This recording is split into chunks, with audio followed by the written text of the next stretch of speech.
It's really not that serious. Yo, yo, yo, yo, yo, yo, yo. Welcome back. Welcome back. Welcome back to It's Not That Serious, the podcast, episode 25. Woo! Yeah, I don't know why I be clapping for myself, y'all. I just be proud that your boy is still out here being consistent, man, and following his dreams. Yo, we have a great show lined up, or should I say, I have a great show lined up for you guys today. If you at work, if you out on the road, if you cleaning up your crib, I'm going to keep you entertained for the next 45 to 50 minutes, you guys. I appreciate you guys for tuning in. Give yourself a pat on the back. Water break. I got to take me a water break, man. Yo, so I've been taking oregano oil and I put it in my water. And the other night, I forgot that who wakes up thirsty in the middle of the night? I wake up thirsty every night in the middle of the night, and I put oregano oil in my water. So the other night, I woke up mad thirsty, and I took a gulp of water. I keep water next to my bed, and I took some water. I drank some water, and I forgot I put oregano oil in, and I burnt my lips. So my lips is like scabbed up right now.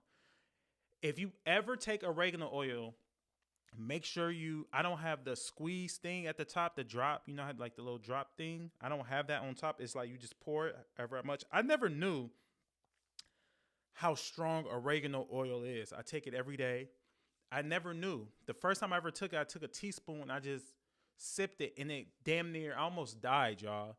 I was choking. I was coughing. My eyes start watering. My nose start running. I had this crazy taste in the back of my throat for almost like an hour. And I did it again the other night, not realizing how much I poured. And I got up, drank something, and my lips were burning.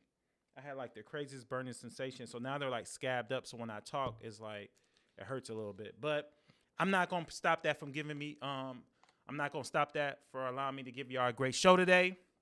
I appreciate y'all. I love y'all. We on episode 25. Give yourself a round of applause, a pat on the back for tuning in. Now, let's get into topic number one.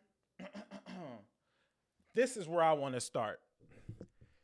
This is for ladies and fellas. It's more so for the fellas, man. Can you be friends with someone that has accused you or tried to accuse you?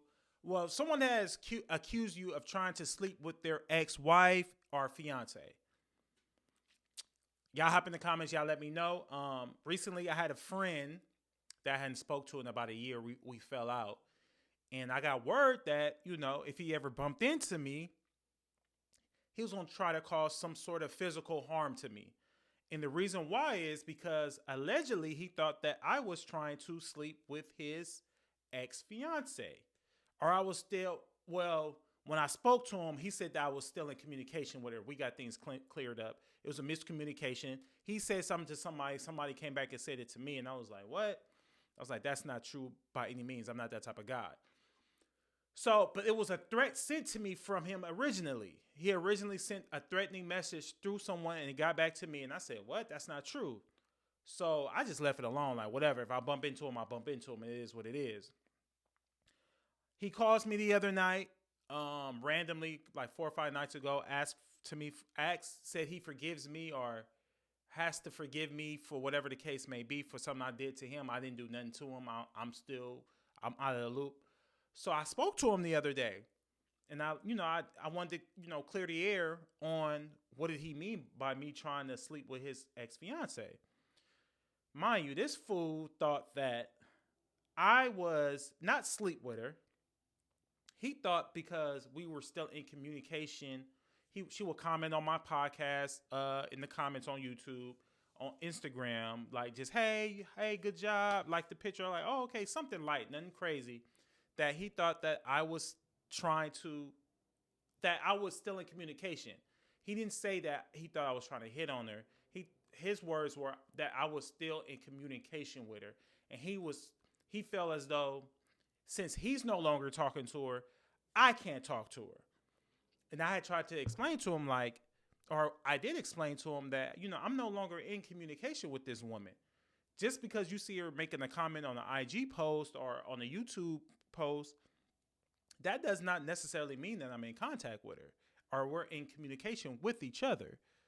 What you see on there is all you see. I don't speak to her on the phone. We don't hang out. We don't do anything.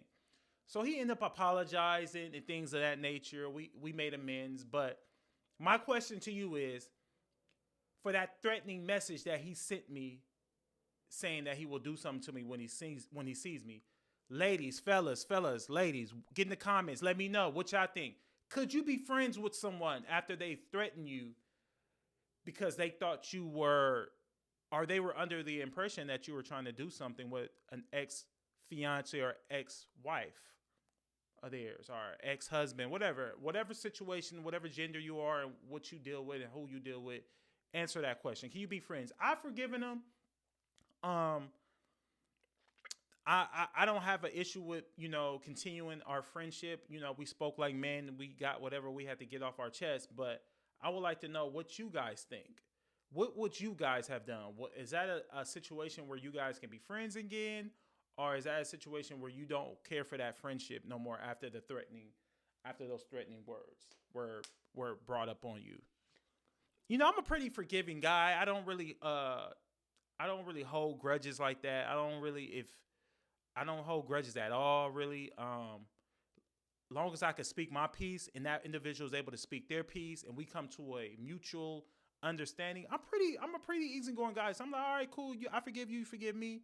You know what I mean? Like, I never was trying to sleep with his wife. I've never done no shit like that. Like, I don't, it's too many women out here to be trying to sleep with somebody that one of my homies dealt with, especially if y'all was engaged and y'all lived together. Like, I saw how serious you were about her and how much you were in love with her. So for me to go ahead and try to do something like that, it's like, that's crazy. That's bananas.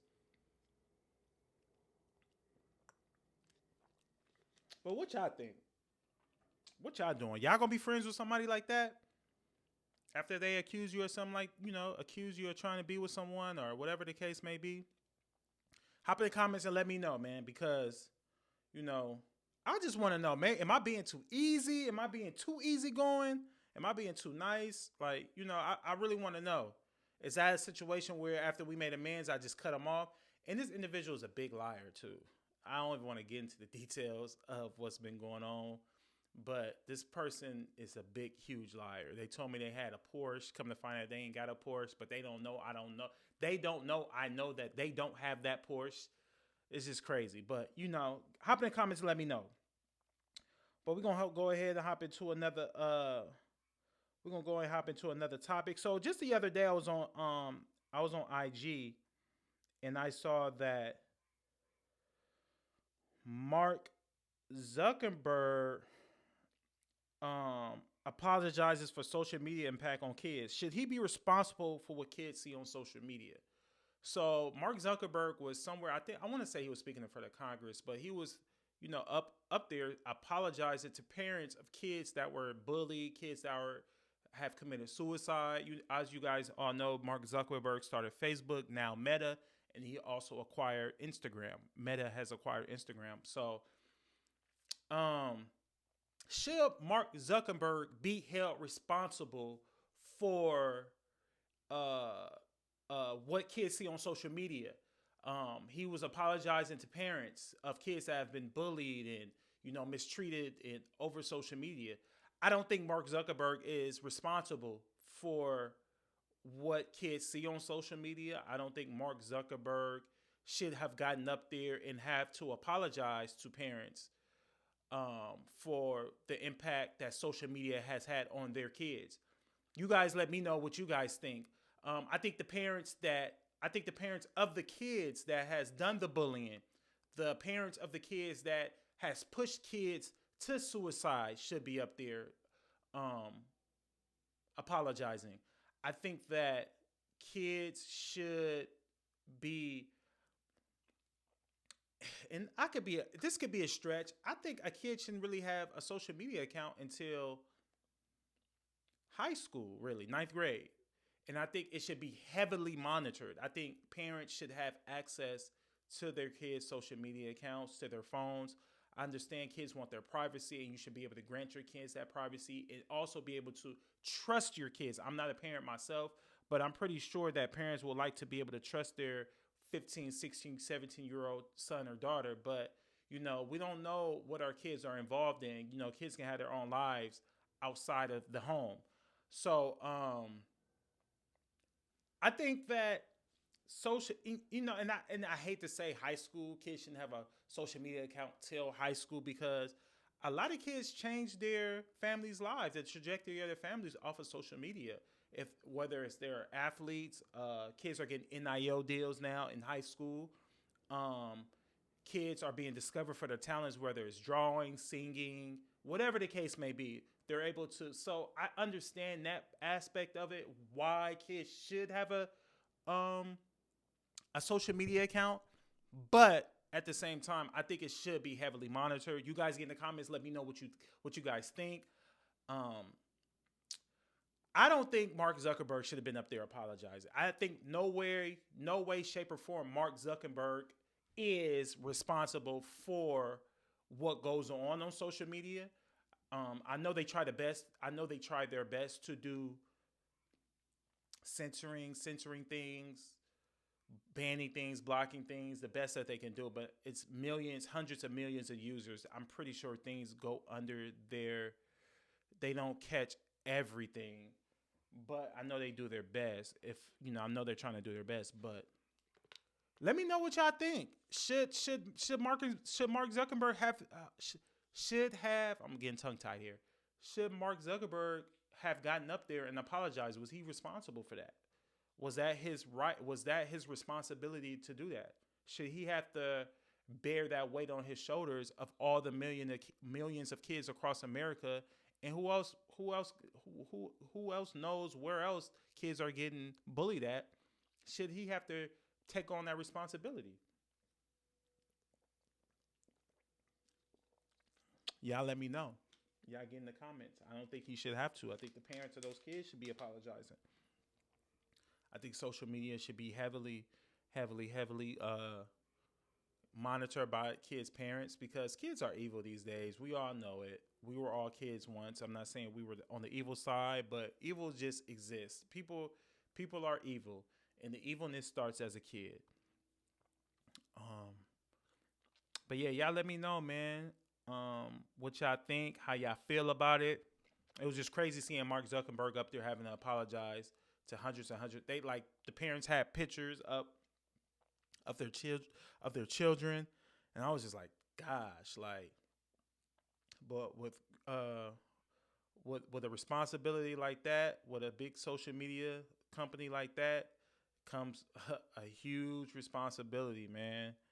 And I wouldn't have got up there. I wouldn't have apologized.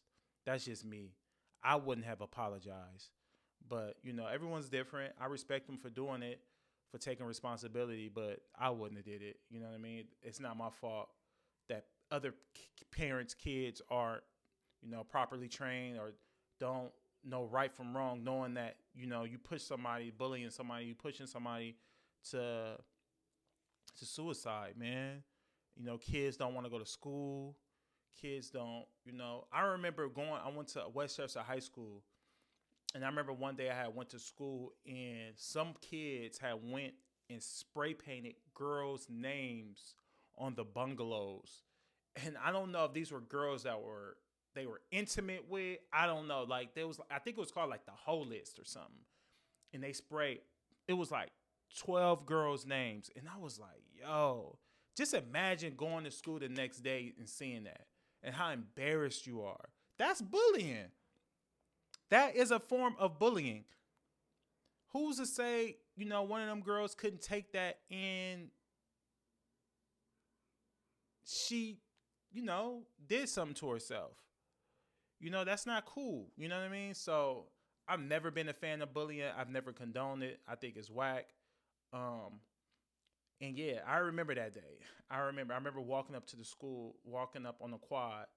And if you went to Westchester, you could look over the quad because there was some steps you go up, and you could look over the whole quad, and there was bungalows. And I remember those names being spray painted on the side of the bungalows. And I was like, yo, that's crazy.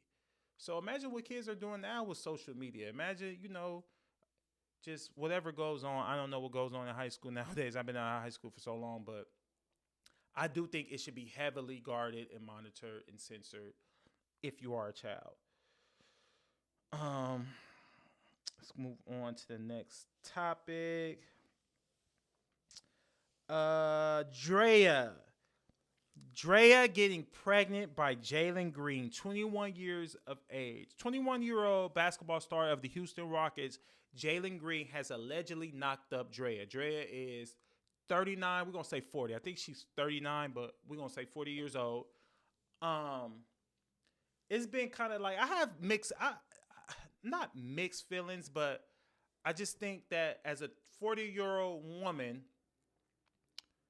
what conversation or what is it about a 21-year-old that you're interested in for you to get pregnant by him? In the real, like, let's be real, like, no 40-year-old woman right now. I know Jalen Green. I looked up his contract. He makes $8 million a year. So obviously she's messing with him because of the money. But I think that should be like, that's not cool. This is grooming at its finest. I think that Jalen Green should take full responsibility and take full custody of that child. I will fight in court to get full custody of my child. If I got Drea, if I got Drea pregnant, I will get full custody of my child at 21 years of age. Because, like, obviously she's only with that young man because of what he can do for her financially. She just saw a paycheck. She saw a paycheck when she saw him. And that's not cool. Like, I think the NBA, especially like their star players, those first round pick guys that's up in the upper echelon, or let's just say first round pick guys. I think the NBA should put like a chaperone or some sort of older, somebody that's been in the league, that's been around, that made mistakes, and be a guidance to these guys. Like, be a mentor. I'm sorry, be a mentor to these young men and guide these young men into from making bad mistakes. Like, this is a bad mistake. Now, if the rumors are true and Drea is really pregnant by Jalen Green, I mean, obviously she's going to put him on some sort of child support. We all know that. She's going to try to take whatever she can from him because of that child. And I don't think he should have to pay child support. I don't know how I don't know if she's here in LA or if she's in Houston. I don't know how the laws work, but I feel like he shouldn't have to pay child support if he's going to be there financially for his child. I truly believe that. But I do believe that the NBA should start assigning some type of chaperone or some sort of mentor to these young men that's coming into the league from the NFL to the NBA, because you have so many women preying on these young men. And I'm not mad at Jalen, because I'm pretty sure growing up 7-8 years ago, he used to see Drea and probably thought Drea was the hottest chick. It's probably a chick he'd been fantasizing about and wanted. Probably was on his hit list and saw it and got a chance to, be intimate with her. So I'm not knocking him for that. He should have been responsible enough to wear a condom. 21 years old, man.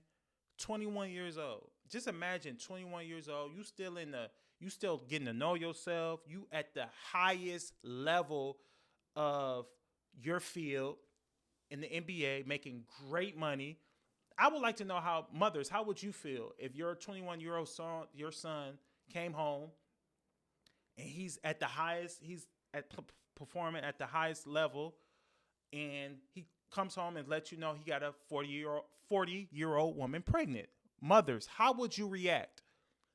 Fathers, how would you react? How would you react, fathers, if your 21-year-old son or daughter, and they're at the top of their field, whatever the case may be, and they told you, like, hey, Dad, like, I just got I'm pregnant by a 40-year-old man, and your daughter is 21, 22, and she just got, she's a surgeon, or, whatever the case may be. She might be a lawyer, one of the top lawyers in the state or in the country.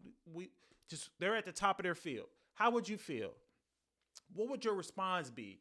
what would that conversation be like with that other adult who preyed upon your son or daughter?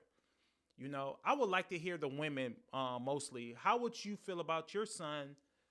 Not feel about your son, but how would you feel if your son came home with a 40-year-old woman pregnant? I know if my son came home with a 40-year-old woman pregnant, I'll be very, very disappointed. Not upset because I believe kids are a blessing, but I would be highly disappointed because now you're responsible for another life in this world. And even though you have the financial means to take care of this child, it's still a huge responsibility. You're a professional. And now you're relying on this woman to be the mother, and hopefully she's a good mother, because you really not going to have the time because you're always working and practice and shoot arounds, whatever the games, traveling. So you're not going to have the time to really do that. But this is where I say women prey on men, because now that woman is going to have that baby a good majority of the time. So now the courts is going to look at it like, well, you're living this way. The baby has to live this way. So therefore you owe her this. So this is how she comes up. This is how she comes up. So fellas and women, get in the comments. Let me know how you guys would feel if your parent or if your child, if your child came home with a 40-year-old woman or man and they were pregnant. Let me know. Let me know how y'all feel. Let me know what's your thoughts. I just want to know. I feel like Drea was out of pocket for that. I think it needs to be a long discussion with the women in Jalen Green's family and Drea, and let's get to the bottom of it. And you know, that's grooming at its finest. I almost want to go as far as saying Lala did that to Carmelo Anthony. I remember when Carmelo Anthony first started dating Lala, Carmelo was young. Like, he was like 20, 21, 22. I think Lala's a little bit much more older than Melo. I don't know. Let's Google that. Age of Lala. Lala's age. Lala Anthony. So Lala is 41 years of age. See how old Carmelo Anthony is. Carmelo Anthony. So Carmelo Anthony's 39. So Lala was only a few years older than Melo. I didn't realize that. I thought she was much more older than I thought she was much more older than Melo than that. But yeah, so let me know what y'all think. Y'all get in the comments. Let me know what y'all think and how y'all feel about that. What is our next topic? Coco Jones, man. Shout out to Coco Jones, man. She won her Grammy for Best R&B performance song for R&B performance for ICU, and SZA won for Best R&B song. And you know, I love that record by Coco Jones, ICU. I felt like that was a good R&B record. I get chills when I hear that song. Let me know what y'all think. What is the better record? SZA won for Snooze. I love Snooze too. I love Snooze.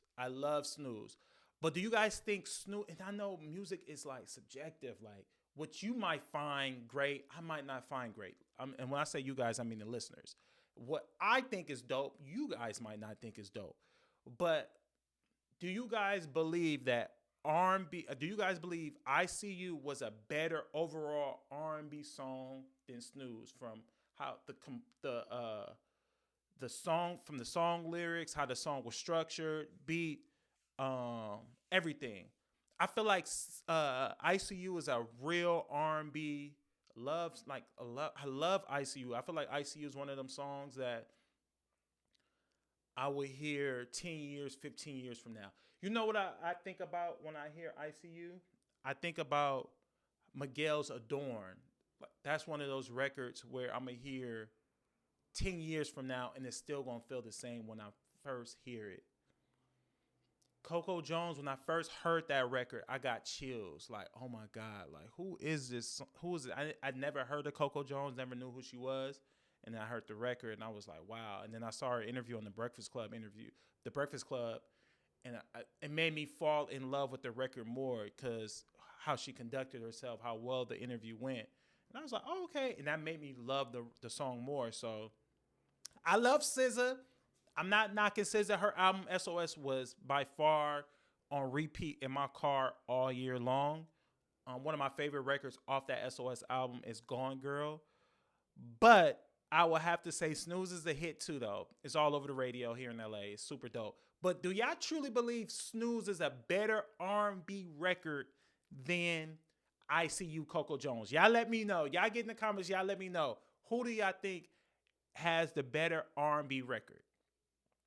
Coco Jones, I See You, or SZA, Snooze? Because I'm going to go SZA. I'm going to go Coco Jones, I See You. I'm going with it. I'm sorry. I think that record is like, I could listen to it. I listened to it on the way over here today, both records. And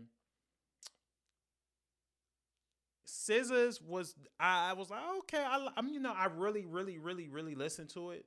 And I was like, okay, I love SZA. Like I said, I love that record. But Coco Jones, that song, I got chills again listening to it, y'all. I got chills again. Every time I hear it, I get chills. So y'all get in the comments. Y'all let me know who y'all think song overall is better.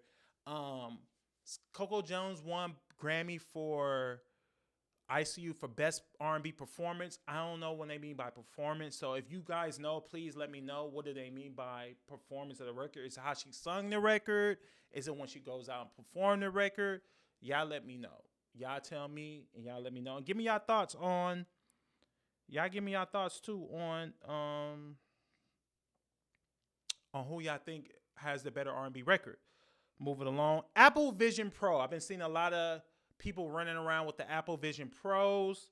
When was the last time you guys seen kids outside playing on y'all block? I'm a 34-year-old man. I remember growing up, I was always outside, me and my friends, from playing football, riding bikes, baseball. We was always outside hanging out. When was the last time you guys seen kids outside playing? Y'all let me know. Y'all hop in the comments and let me know.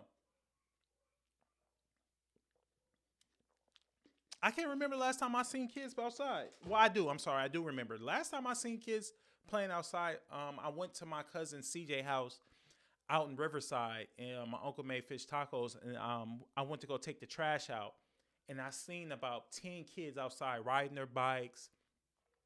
They were playing, and it put a smile on my face because I was like, I haven't seen kids outside playing in so long. It's a group of kids in my neighborhood. It's about 4 or 5 boys in my neighborhood. Little badass little boys too. I live across the street from an elementary school that's currently shut down. So the kids were running on top of the roof. They were running on top of the roof at the school, of the building of the school. They were running on top of it, throwing rocks at cars driving by. They did this for like 3 days in a row, like a couple of months ago, late last year, like November, October. They were throwing rocks at cars passing by. And even though they were wrong, like, yo, stop. Like, y'all not supposed to be doing that. I was just happy to see kids outside playing in mischief, doing mischief shit. Because we don't see kids outside no more. They're in the house playing video games. They're in the house World of Warcraft streaming. And there's nothing wrong with that. Like, it's nothing wrong with kids being in the house playing video games. But I also want to see kids outside again, riding bikes, playing football. I remember me and my friends will bring our basketball courts from out the backyard, and we put them on the curve, and we would play basketball in the street. We would play sideline pop. Who remembers sideline pop? Did you guys play sideline pop growing up in your neighborhood? So if you got in the sideline, if you played football and you ran to the sideline, you can get tackled because there was grass right there. So we would play sideline pop growing up. We used to do, what else some crazy shit we used to do growing up as kids? We used to play Cowboys and Indians. That was crazy. We used to race. You know what we used to do? We used to race ice cream sticks growing up. Me and my homies. My homie Jonathan, he had a brother named Raymond, and it was another one of our friends across the street named David too. And there was a kid at the corner named Mark. His dad lived there. His grandparents lived next door to me. and he will come over seldomly. But we will race the ice cream sticks. When you eat your ice cream stick, what we'll do is we'll decorate it. Decorate it. We'll like whatever, write our names on it, color it, and we'll run the water hose for mad long. Run it like for like 10, 20 minutes. Run the water hose. I will go on their block. I mean, I'll go to my house. I'll run the water hose. They'll go to their house. They'll run the water hose. So we'll run it down on the corner, like, you know, when you pull out your driveway right there. So the water will be running, and we'll hold the water up. We'll put our sticks there, and we'll race them. That's what we used to do as kids. And I remember my stepdad and my mom would come outside like, y'all cut my water off. The neighbors. We had a neighbor when we would play football. The neighbor would hate for us to run on their grass. Like, every time we'll be outside playing football, the neighbor will come outside and sit on the porch like, y'all get off my grass. Y'all get off my grass. Like, we were kids playing outside and just getting into like crazy shit. We'll go around a corner to the ice cream truck. We'll ride our bikes. We'll buy pickles and Kool-Aid. We'll dip our pickles in the Kool-Aid. Did y'all do that? Y'all get in the comments and let me know, what were some of the things you guys did growing up as a kid? And when was the last time you guys seen kids playing in your neighborhood? When was the last time you seen kids riding bikes?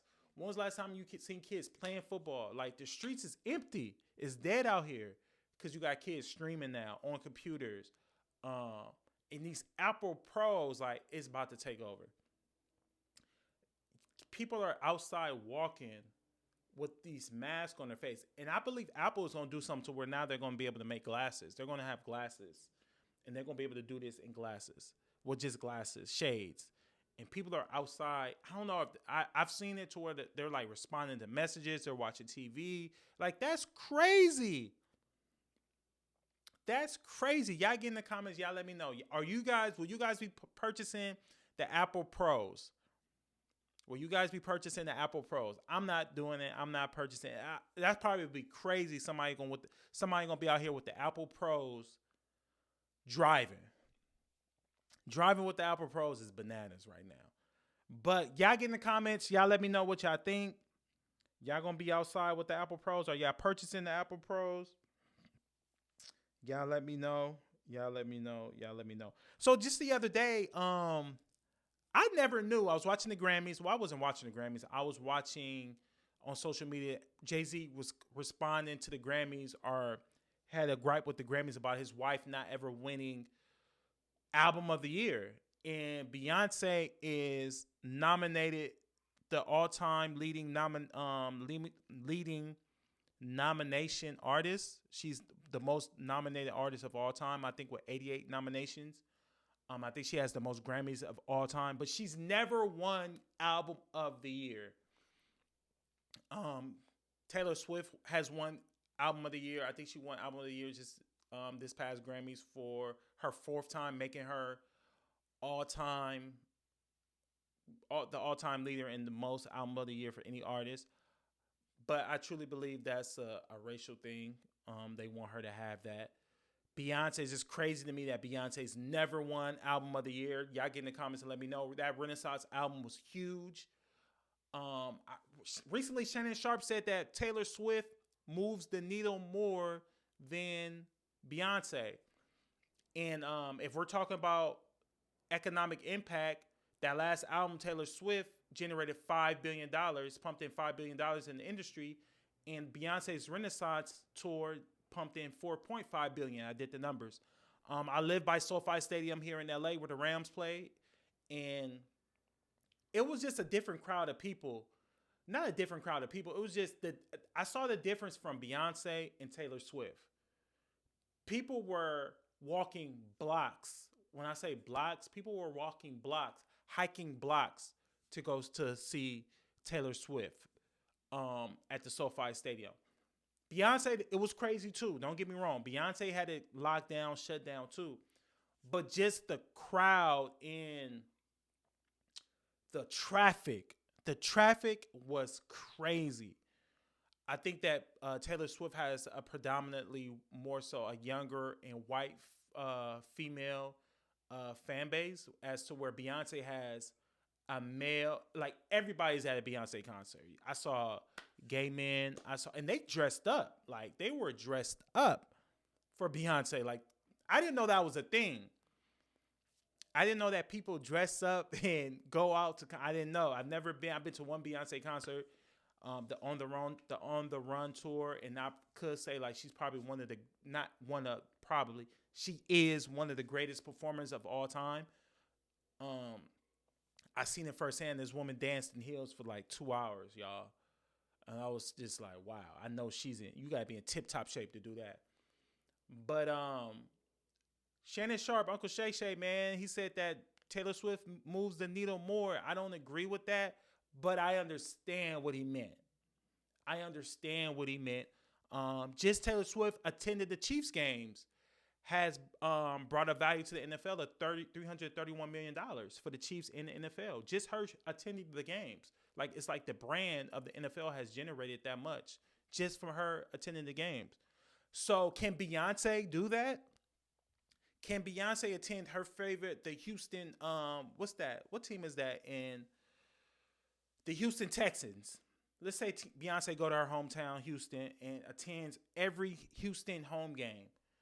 Would that be, would that help her, would that help the Houston Texans generate that much revenue? I think when Beyonce performed at the Super Bowl, not at the Super Bowl, yeah, she performed at the Super Bowl a few years ago. I think that was the highest highest watched halftime performance in a while, in a long time. So I understand what Uncle Shay Shay was saying. I understand what you were saying, Unc, about Taylor Swift moving the needle more because, but I understand it, but I don't agree. I think Beyonce culturally, what Beyonce has done culturally, and what she do, I think Beyonce has I think Beyonce would shut it down. I think if Beyonce was a shut anywhere, but Taylor, I don't know. I just don't see the hype in Taylor Swift. I don't know not one Taylor Swift song. Y'all let me know. Name me one Taylor Swift song. And was that Moonlight album that she just put out that she won Grammy a year for? Was that album of the year? But I was watching something this morning and they were saying that the Grammys, how they vote for the Grammys, they don't go off of popularity, which I think that's a lie. They don't go off of, they go off of the art of the project. How good, how great the album was constructed, how the art, how the songs is put together. I watched the video this morning. That's how the Grammys vote.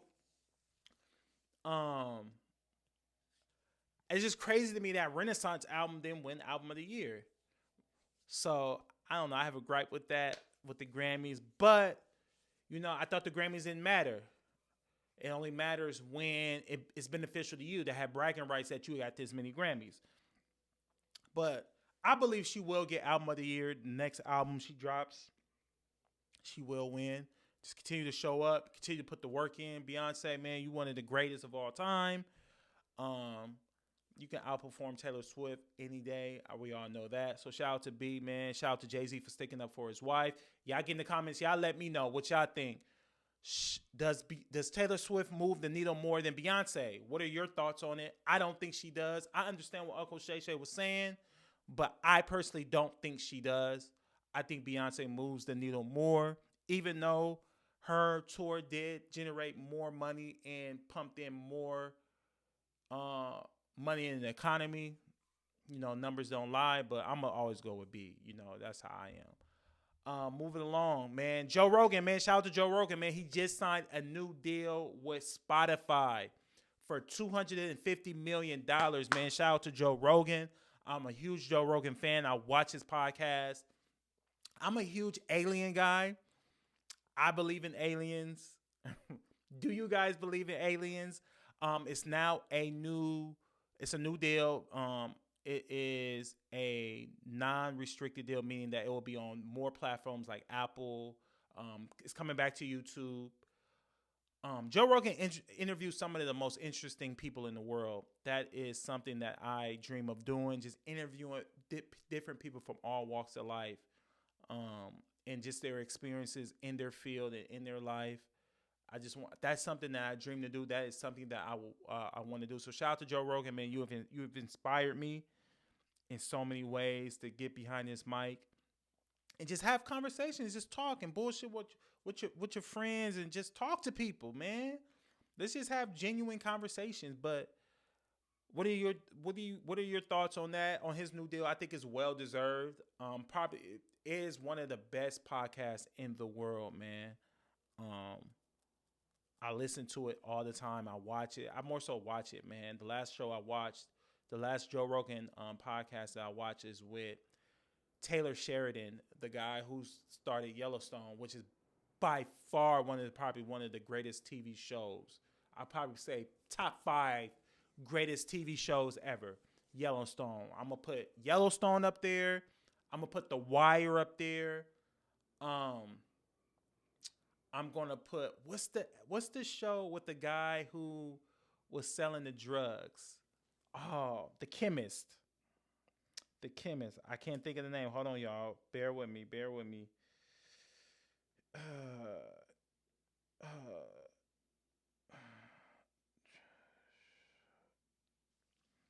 damn. What is the? Damn, I cannot think of it. I cannot think of it. The Chemist. Um. So I'm gonna put Yellowstone. I'm gonna put The Wire.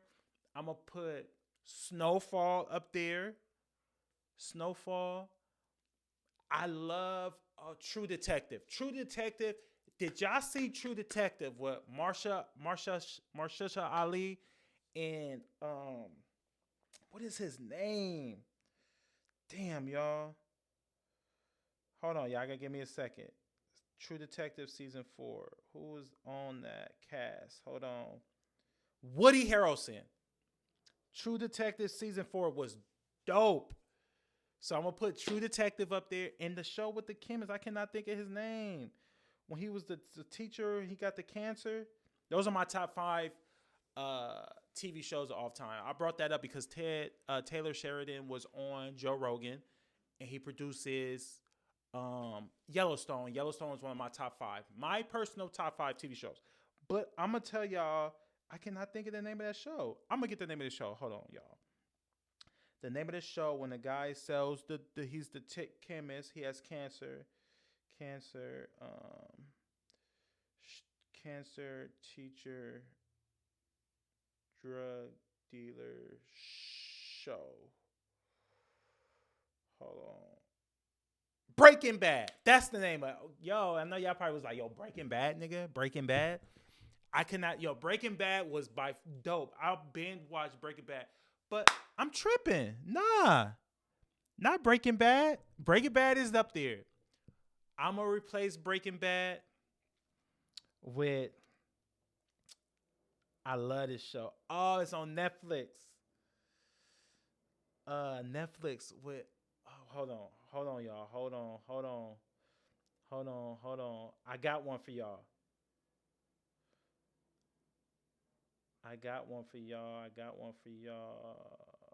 Hold on.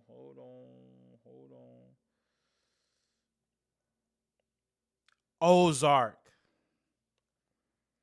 Ozark is my top 5 TV shows. Ozark, no particular order. Ozark is one of my number 1, not no particular order, but number 1, Ozark. Yellowstone, um, The Wire, Snowfall, and what else I say? Ozark, Yellowstone, The Wire, Snowfall, and Breaking Bad. Breaking Bad was dope. It was another show that I just replaced it with. I'm all over the place, y'all. I'm all over the place. It's top 5. That's my top 5. I thought it was another show. That might be my top. That is my top 5. Ozark. Oh, True Detective. That I'm putting Breaking Bad at number 6. I'm gonna put True Detective. I love the True Detective series. I could watch that all day, every day, all day, every day. Like, I was in front of the camera. I was in front of the TV every week when True Detective came out. I was in front of the TV every week. I never missed an episode of none of these shows. I will schedule my Sundays around Yellowstone when it dropped.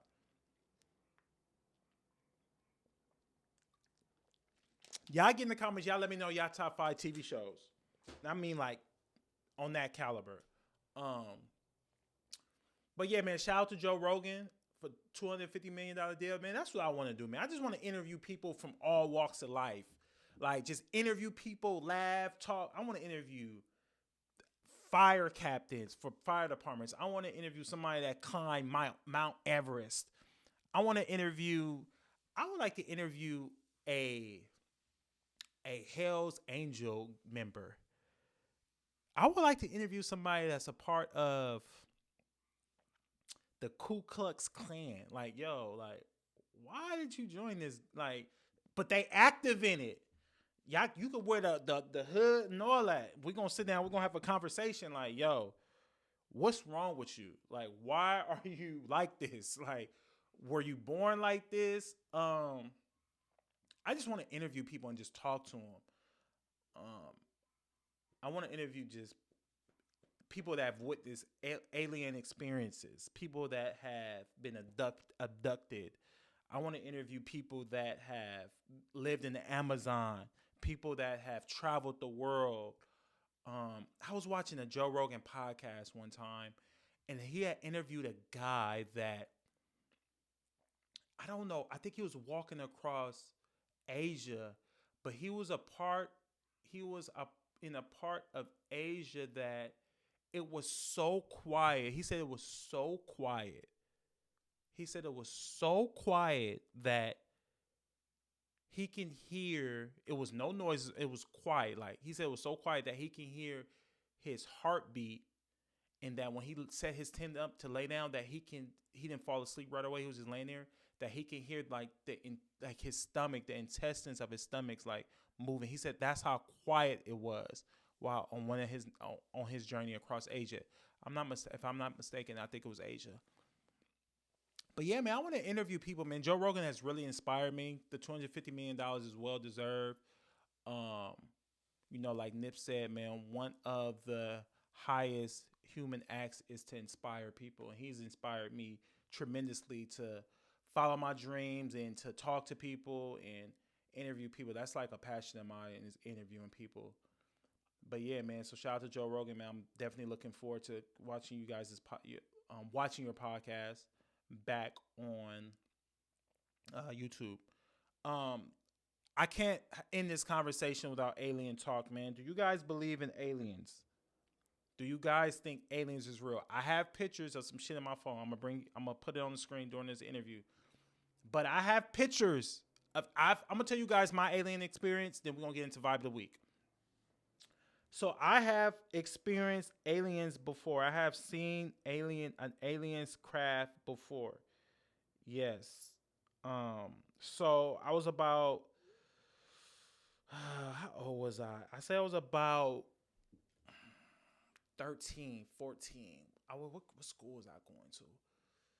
My mom. So I was in 5th grade. I was in 5th grade. I was going to Tom Bradley Elementary School. Me and my father and my little sister had just came home. It was a Wednesday night. We had just came home from choir rehearsal or Bible study. I don't know. I think it was like Bible study. Me and my stepdad, my little sister, every night, whenever we went somewhere and it was time for us to come back to the house, I would get out the car and open the gate and open up the garage. So when we first pulled up, my stepdad was like, "Hey, David, make sure that you pull those trash cans out tonight." So I was like, "All right." So I go. We had a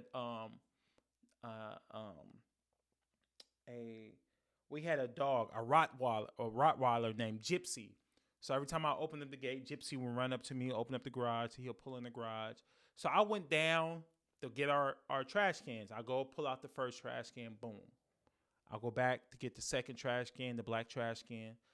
Boom. Pull out. As I'm coming back to get the third trash can, I see something hovering above our back house. We had a huge backyard. So our backyard our house that we lived on set on it was like a hill, but the backyard went down at an angle.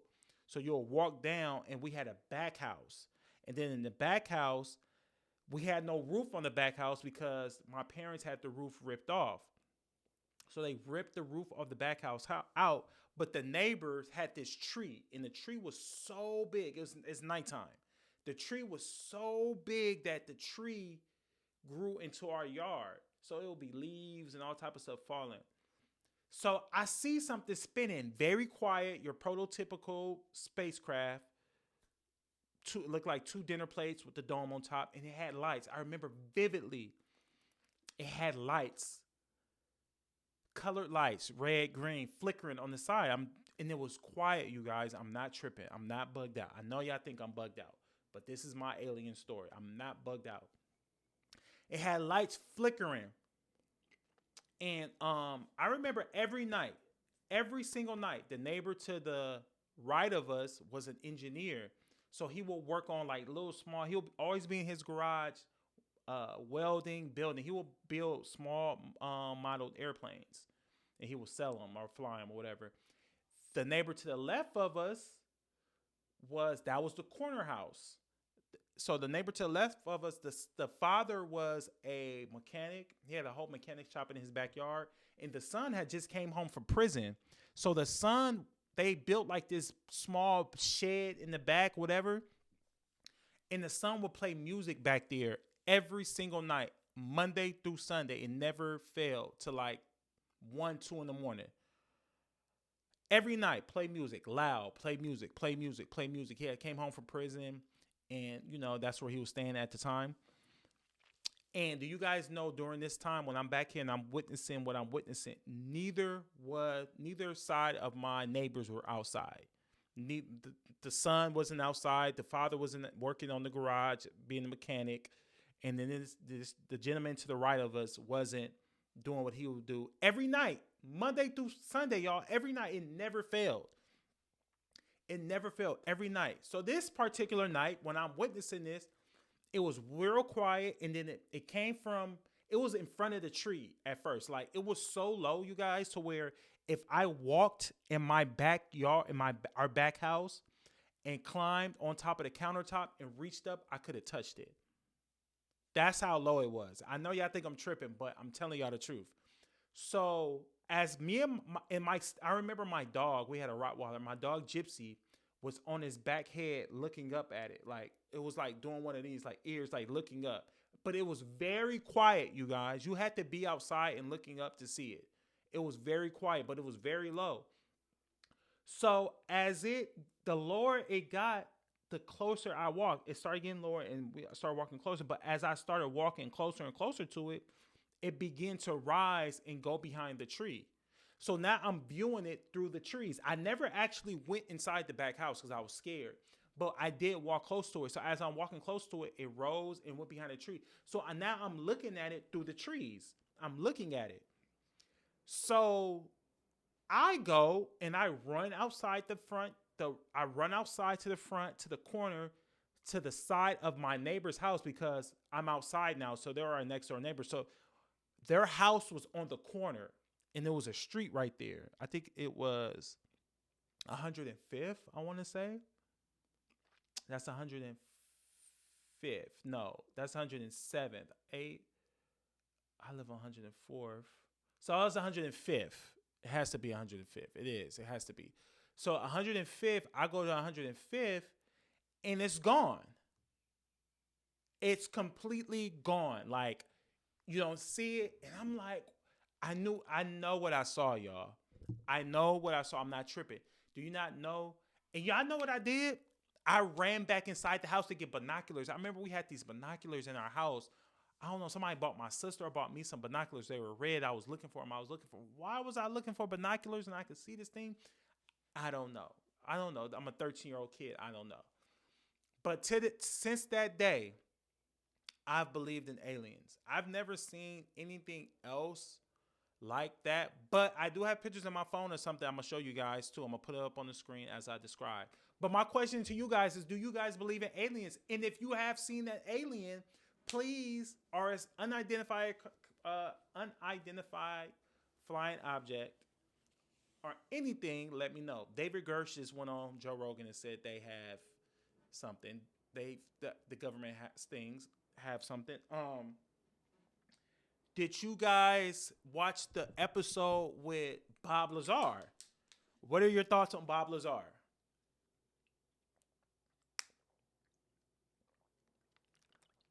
I just take a water break, y'all.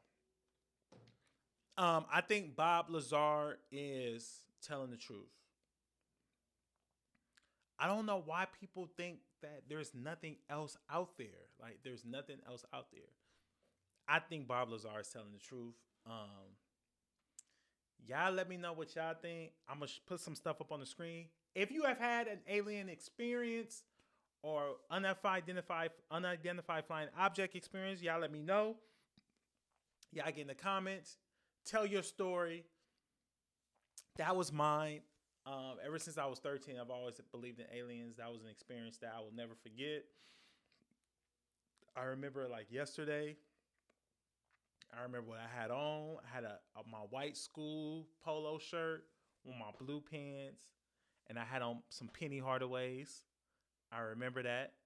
Um, I remember I was on my way to get the third trash can. I had already pulled out two. It was a Wednesday night because our trash company, trash people came and picked up our trash Thursday morning, and my mom was in San Diego at the time for a women's convention. I remember that. And ever since then, I've always believed in aliens. I've always believed in aliens. Aliens, aliens, aliens. I've always believed, man. I've always believed. And I'd be so intrigued by the people that Joe Rogan brings on the show. And I'm always intrigued, especially when he speaks about aliens and Bigfoot and Sasquatch and Skinwalker Ranch. Like stuff like that just fascinates me. Cause it's like, we don't know what's out there. We really don't know what's out there. We really don't know what's out there. We don't. We haven't even explored all of the water yet. So there's so much stuff out there. Do you guys know who Admiral Byrd is? Admiral Byrd was an explorer who went into the center of the earth and came upon he came up on a lush green land, minerals, creatures that we've never seen before. And this was beyond, I think it was beyond the South Pole. I think he went beyond the South Pole or the North Pole. I'm not for sure. But he went somewhere and he saw other things. And he was also transported by an alien spacecraft, like something. And he wrote in his diary. If you guys don't know who Admiral Byrd is, what I'm going to do is I'm going to go home and I'm going to do more research on Admiral Byrd so I can give you guys like a more detailed description of Admiral Byrd if you guys don't know. If you guys know who Admiral Byrd is, hop in the comments. Let's share some knowledge with me. But yeah, man, Admiral Byrd said he saw lush green land and he saw animals that he'd never seen before. And I think it was beyond the South Pole, if I'm not mistaken. He was in Alaska or Antarctica. I'm sorry.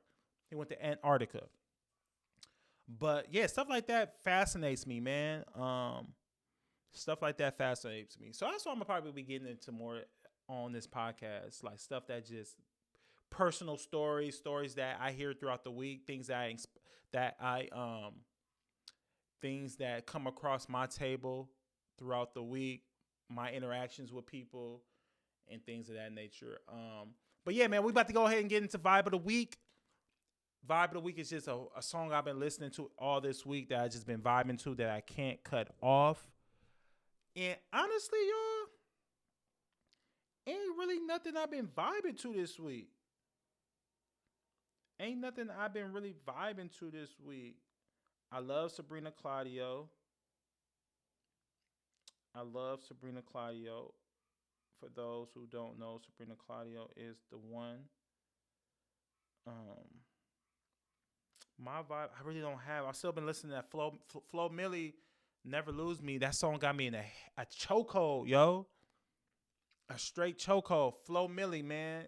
So I'm probably going to have to, you know what? I'm lying. Rick Ross' baby mama, man, she blew this dude up, dude. Boss Man D-Lo, man, get in with me. I've been listening to that this week. I've been listening to that. So shout out to Boss Man D-Lo. You the vibe of the week. I've been vibing to that. Not as heavy as I was with Flo Milli, but Boss Man D-Lo, I have been listening to that this week a lot. That's the vibe of this week for me. So that's the vibe of the week for me. Y'all get in the comments. Let me know what y'all been vibing to this week. Vibe of the week is whatever song you cannot get out your head. Have you ever just woke up to a song in your head and you cannot stop listening to it? And you play it over and over. But that's the record for me. I'm going to go ahead and end this podcast, episode 25, man. I appreciate y'all. I love y'all, man. All the support I've been getting. Whatever it is that you're going through, just know that it's not that bad. It's going to get better. If you got a dream, chase it. Don't ever give up. Stay positive. Show love. Pass those blessings forward. Stay consistent. Whatever it is that you're doing, stay consistent. Stay consistent. Stay consistent. Like my mom will always tell me, keep God first, man. Keep your heart pure. And remember, man, them tables always going to turn. Remember that. Them tables always turn. They turn. They always turn. Trust me, when you got a pure heart, God gonna look after you. I love y'all. Peace and blessings, man. Thank you.